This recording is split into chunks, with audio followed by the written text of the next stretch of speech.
like craters on the moon. Your love has made its mark. When you crashed into my heart, you hit me like a shooting star. I'm crazy over you. Can't you see it in the sparks? It shines brightly in the dark. The universe knows who we are. I can't get away from you. Can't keep me away from you. We belong together like craters on the moon. Like craters on the moon.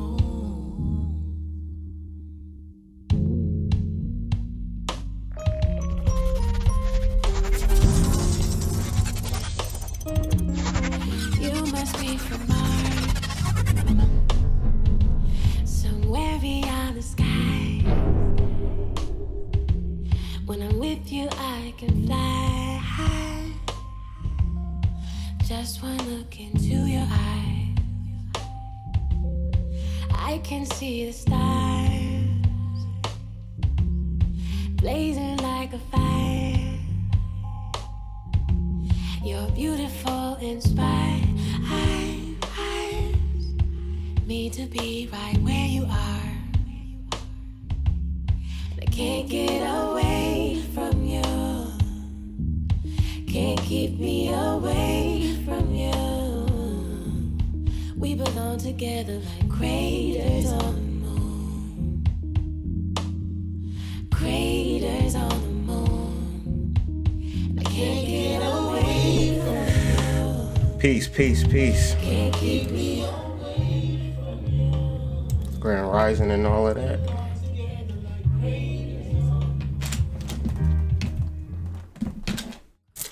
Peace, everyone. It's the Hood Mystic, representing www.hoodmystic.com. Today, we are finishing our week up, really recapping everything that we've been through or been discussing this week. This week has been a challenging week for me personally.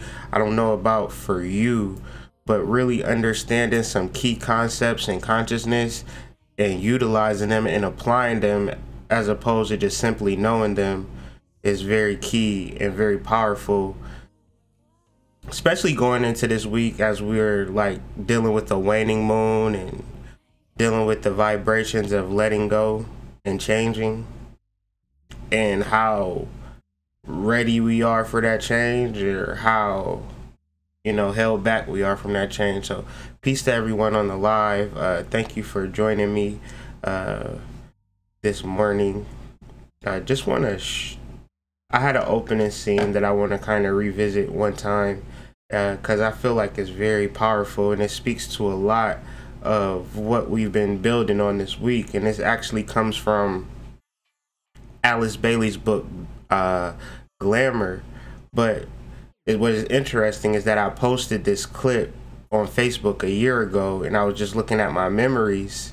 And from there, I found this clip, and I found it very poignant to what we have been going through, especially on this channel this week. So let's just point it out one more time.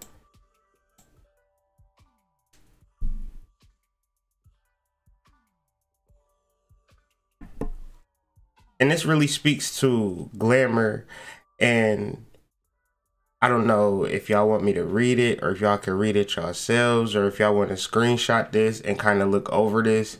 And I don't feel like reading it word for word, because that irritates me when I'm doing it, or when I hear other people reading. I like to read for myself. So I'm just kind of showing this as kind of like a setup for what could actually happen. And there's one sentence in particular that I do want to point out.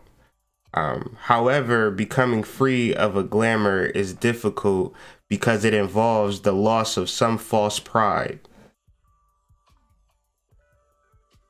That right there really spoke to me, because, you know, whatever a person's going through, whatever a person's been setting up, going through different shifts and transitions might mean that you may have to get rid of a pride that you set up. That doesn't necessarily mean that it's bad. It just means that it's not particularly for you. And being okay with that, and then having people around you that may be championing this particular false pride that you hold on to, and then telling people around you, like, you know, we got to let that go because I'm moving on to something different. It's a beautiful thing, but the process of it is very difficult. And so in my dream last night, I was being awakened to the idea of being present, being in the moment. And the reality is that people can't be in the moment because they're caught up on the past. Therefore, if you miss out on the moment, you miss out on life in its entirety, because we are stuck in the moment. The reality is that so many of us are caught up on past relationships and past ideals and past situations that this moment might be like passing us by. Because in my dream, it was showing me the reincarnation wheel, where people just live, die, and there is no real truth to, you know, any type of spiritual knowledge or spiritual wisdom, because their life is set upon this wheel. And this was in my dream. And then I was asking, you know, where am I at? Like, I don't want to be on that wheel. And it showed me like outside of the wheel, and speaking to energy and information outside of the wheel, and kind of nudging me forward to keep going. So that's what I'm going to continue to do. We're going to talk about Venus today. We talked about Venus a little bit yesterday, but I feel like Venus really ties up this energy, where it's positioned at, and what it's actually doing is actually presenting a learning triangle. And a learning triangle is when you have a square, a trine, and an inconjunction. The square is your challenge, the inconjunction is a misunderstanding, and the trine is the ability for this energy to give you something to learn. Anytime we're learning, or we're being tested, or we're being challenged, there's a purpose in that, to teach us something new. Generally, if we're challenged with something, it's new, and we're not very versed in it, and we're trying to learn something and trying to grasp something. And through that, we find out what we're trying to get to, but we have to learn it first. So many times people will feel like, since they're like not naturally gifted or naturally given something that's good, then they don't have it, or they can't acquire it, when that's not necessarily true. And maybe I'm just speaking to myself, because that's what I used to think. Since I wasn't so naturally gifted with certain abilities, techniques, and talents, that I just didn't have it, therefore that was a reason to feel sorry for myself. But once I begin to learn different things and apply and be consistent with it, then that thought kind of easily removed myself. I realized that I am what I learn. And I may not have no natural talent, but I may be able to learn and grasp and get there. So the first aspect that we're going to speak to is Venus sextile Saturn. Saturn's position is that of a position of channeling the divine through the voice, through speaking. I talked about this, I don't know, maybe earlier in the week, Monday. Saturn's position. When I discussed Mars sextile Saturn, so that must have been Tuesday. Resolutions part 2. And so Mars is sextile Saturn, so is Venus. And Venus sextile Saturn is First of all, Venus is representing inner assurance, and inner assurance being freedom. You know that you're free when you're assured through your soul that you are free from toil and this constant cycle of life that really means absolutely nothing but, you know, the cycle of life. I don't know. That's just like life, death, rebirth, life, death, rebirth for, you know, thousands and thousands of years. And now we're waking up to this realization that, look, it's more than life, death, and rebirth. There's awakening of a soul that's being taken place. And how much an individual is in tune to that energy, the more that you see this energy manifest. And then how much a person is attuned to their straw man or their ego or their false perception or false pride, and they're holding on to that, then you can see the manifest of it looking like, you know, a weird tumble. So it just depends.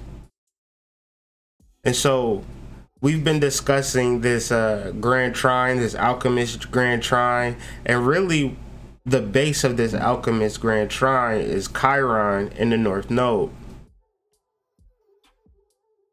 And so as Jupiter moves out of the top spot, Mercury being retrograde comes into its top spot as these planets begin to move out of conjunction. And really what's happening is a setup for the new moon, which is happening, where Mercury alone sits on top of this grand trine. But that's for the new moon talk that we're going to have on Sunday. Today, Venus is square this energy and in conjunct this energy. So it's not a grand trine, it's a learning triangle. If you can see the two shapes on the map that I have over there, where Venus is at, that's a isosceles triangle. Trust me, I haven't been in high school in damn near 20 years, so I don't remember. And where Mercury is at is forming an equilateral triangle. And the difference between these shapes are that Mercury is not so apparent of its emanations are not so apparent. They're more of inherent and bringing them to the surface if you're in tune to the energy. Venus's transits to these two planets or these two astrological points is more of a tumultuous, more of a challenging aspect. But if we can fully understand our past does not define us, and this present moment is that of a moment of learning of who we are, then it's hard to have negative emotions in that space. It's real easy to bring negative emotions into this space if we feel like we was done wrong by Tyrone when he ditched us for prom, or when Susie said that she was pregnant and it wasn't our baby, and now 15 years later we still treating women like shit because of what Susie did. And we use our experience as validation for treating people certain types of ways when we're not right for that. So the learning triangle is really about really processing this energy. And so being square to the North Node, it has us in doing unnatural things. But the challenge and the reciprocity, or what's going to make this thing right, is to return to what's natural. That's what I've been trying to do this week as I'm trying to redirect some of my energy to something that's going to be more pleasurable to me, as opposed to doing what I think everybody wants me to do. That's pressure, anxiety, and stress, which we talked about this week as well. And that stress creates that alter ego, and that alter ego has us in natural, unnatural places, spaces, and times.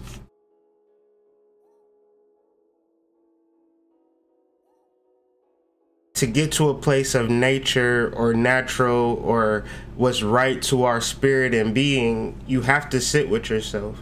You have to process this energy, and you have to clear. You have to be clear on what the spirit wants, and it can't be, you know, this vain or vague idea of this love union that you not even feeling, they not even feeling, or this job situation where you not even happy, you want to do something different, or this living situation where this ain't right, you need to better yourself, and you keep putting it off. This is the square to the North Node as we move forward with this energy, and it's only going to get worse. Ultimately, when you deal with a trine, you're dealing with a glimpse of what could be. And a trine is not going to give it to you. It's just going to show it to you. And once it shows it to you, it's ultimately up to what you're going to do about it. We could choose to be free or choose to be imprisoned. And so we have Venus in conjunct Chiron. And Chiron speaks to understanding the karmic moment. And freedom, misunderstanding this karmic moment, you can understand how this energy could show up very easily in your life. Where over this week, we've created karmic moments where we've set the tone for how our future is going to be as a cause. And are we ready to take on that responsibility of making these certain changes in our lives? What I'm trying to say is what you've been doing this week truly matters on how you're going to move forward. This is such of a cause pivotal week in transitions that I hope that we're paying attention. And if there are any knots within you, it's important that you untangle them. Being that the moon is in Virgo, and the moon is very much in a space of really understanding certain knots and seeing those knots. Hopefully this channel, this content, and this information is allowing you to untangle some of those knots and allowing you to show up presently in your relationships 100%. I've really been enjoying these live readings because, I don't know, it's more or less about being in the present now and showing up daily and in all relationships and all forms of life, just showing up. That's the kind of vibration that I've been on lately. And I just would like to say that it's okay for the family to change and do different shit. You don't gotta be whatever forever. You could do different shit. You could explore, you could see what's actually right for you if you find yourself in a space of anything in the realms of unhappiness or whatever. Do different shit.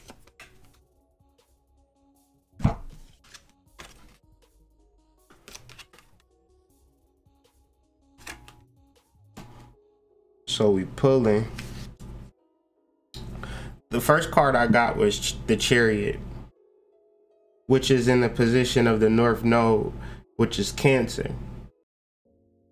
And this is really much of, if you've been following me this week and we've been building this week, this was really the card that I really think exemplifies this energy 100%.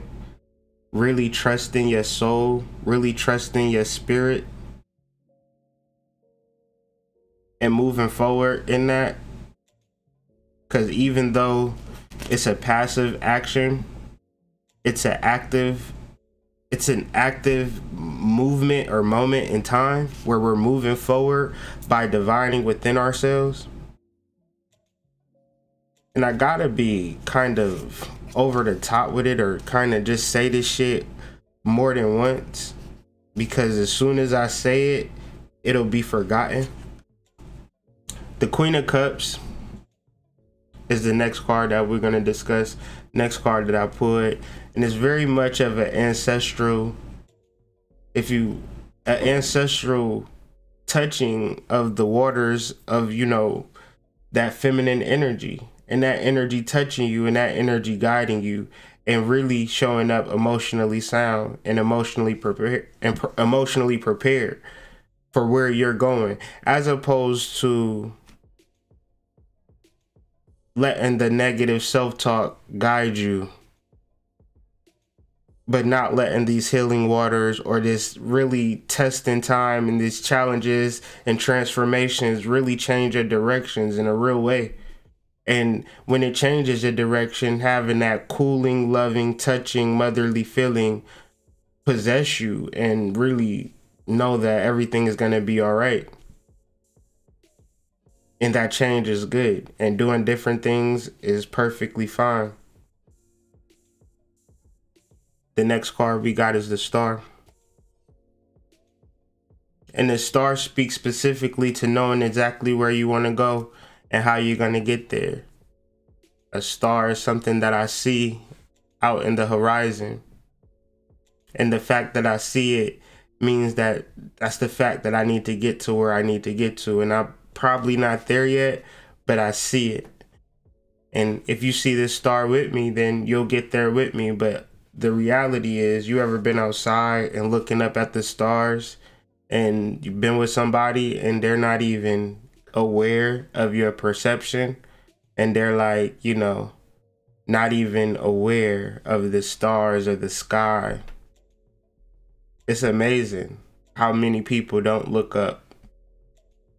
So if you have the idea of looking up and rising to the top or rising to the occasion, then it might just be you doing it.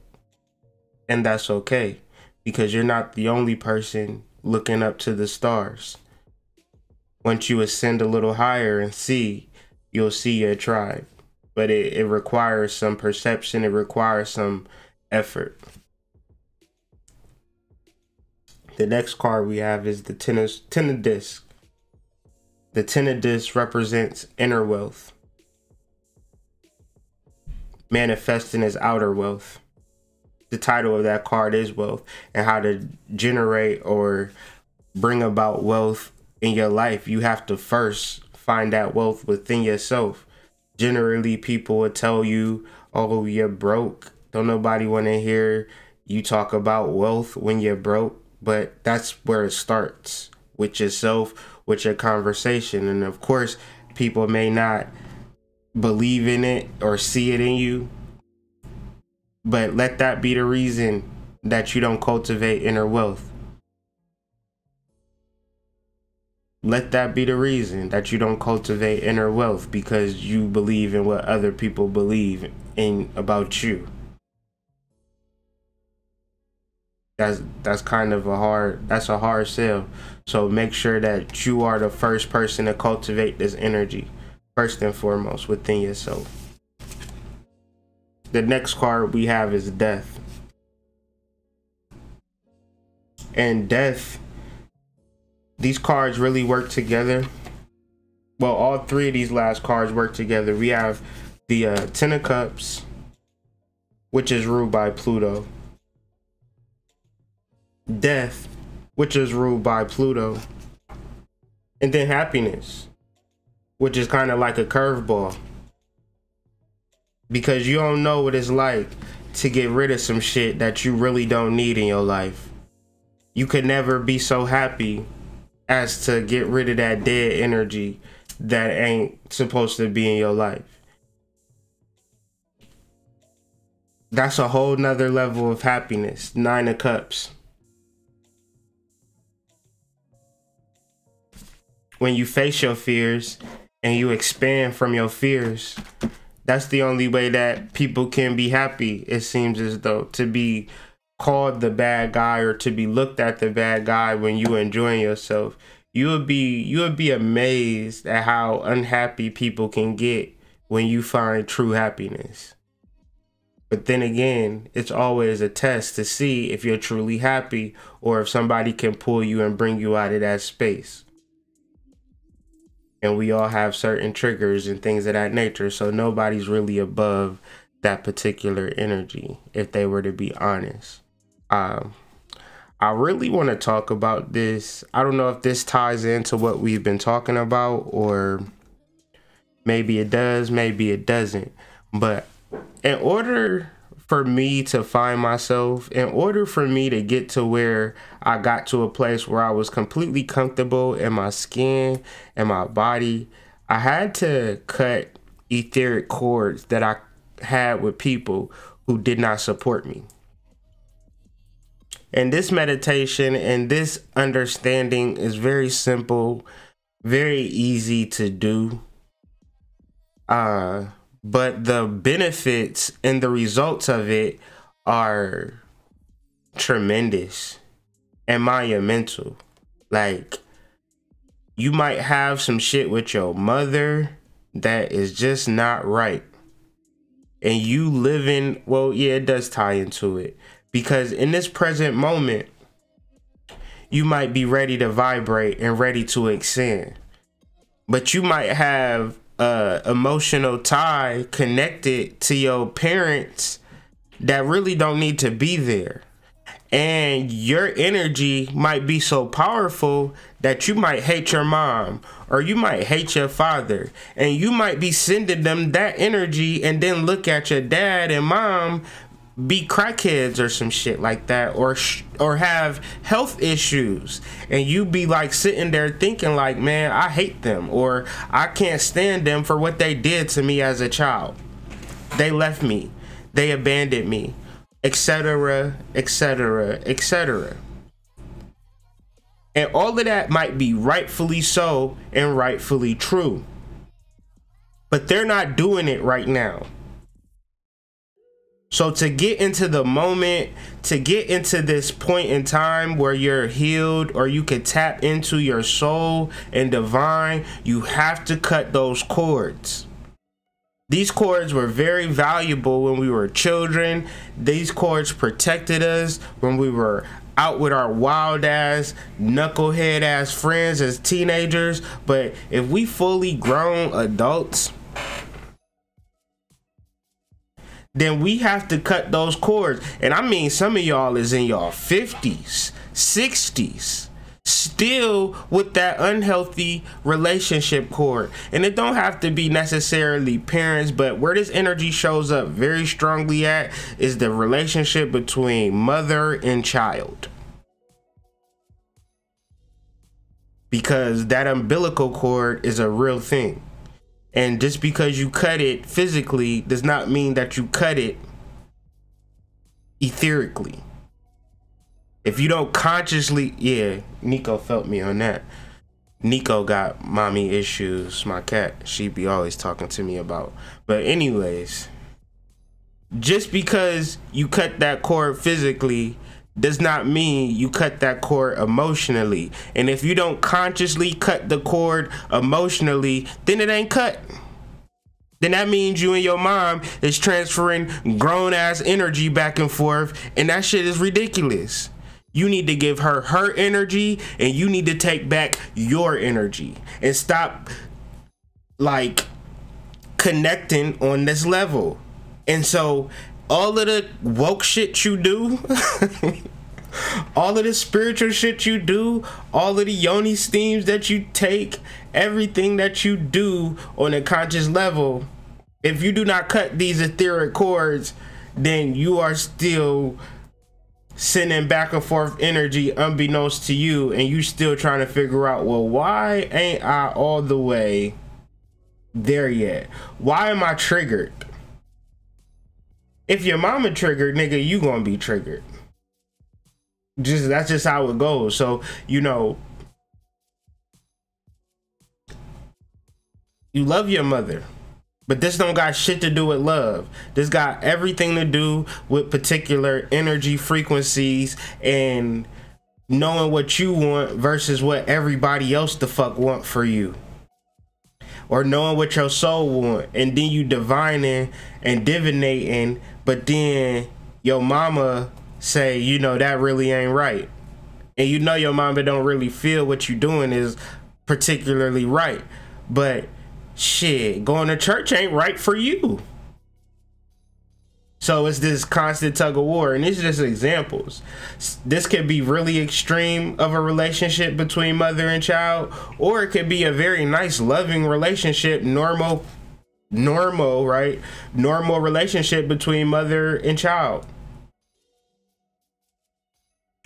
But I don't give a shit how good the relationship is. My advice is to cut the cord, because you ain't no damn baby. The same way that the doctors would cut the cord so you could motherfucking move around and be an independent person, you would be smart enough on the etheric level to cut that etheric cord off, just so you wouldn't be so connected to another individual. It just makes sense. Or it makes sense to be caught up in shit that don't have shit to do with you and feeling certain ways for no reason, because you just caught up to energy that's just not particularly yours. It just exists. It's just there. So, you know, consciousness is doing conscious shit, not looking conscious. And so that's what we're trying to do every day. We're not just trying to look conscious. We're trying to really embody consciousness in our acts and our ways of life. And I promise you, if you do the etheric core, Nico, you agree with me? Thank you. If anybody agree with me, Nico been feeling me today, so that's a good start. So no, she not hungry. I fed her this morning. I gave her food and water. She ain't hungry. She feeling, we vibing this morning. We vibing for real. So this has been a week, you know, a tough week, a difficult week, but we do have a new moon set it up, so we could really, you know, take this energy to the next level. New moon in Sagittarius. We got some squares involved, but challenges is what makes the energy real. It makes the energy valuable to overcome something, to say, you know, at first it was a little difficult, but now, you know, it's a little bit easier day for day. And I'm doing things that really tap into my spirit, that really tap into my soul, and I'm really dealing with the benefits. And I can't really focus on the past. I can't really focus on the future, but I can focus on the moment. You understand? I can focus on the moment. So I hope this week was this week, as far as information wise, like, this was really one of my most powerful, most transformative weeks in my conscious development ever, where I really have been challenged and I really have been forced to make changes. And even in my relationships, we've been forced to have conversations that maybe we were afraid to have, you know, for years. And they come into the surface, and I really love my wife, so we can talk about anything. And no matter how bad it hurts, it's never going to make me feel like, whatever, you know what I'm saying? Like, I'm committed, and being committed means that you have to deal with the difficult things and let them rise to the surface and move past it. And maybe next year there'll be more difficult things, you know. Like, a life together with a person is such a responsibility. And you think about being with somebody for a long time, I'll be damned if I'll be thinking about porno scenes and romantic evenings. Like, that shit's crazy. Like, we might be 75 years old together. Like, I hate them kind of fucking depends. Why you always get me them? I hate them kind. Like, you know what I'm saying? Like, having all different types of struggles. But this is a beautiful union that we have to really identify and really move forward to say, am I committed to this person, or is the sex just good? You know what I'm saying? Like, and a lot of times the sex just be good, the money be good, the rent be paid, the bills be paid, and that's bae. But is you trying to change them depends though?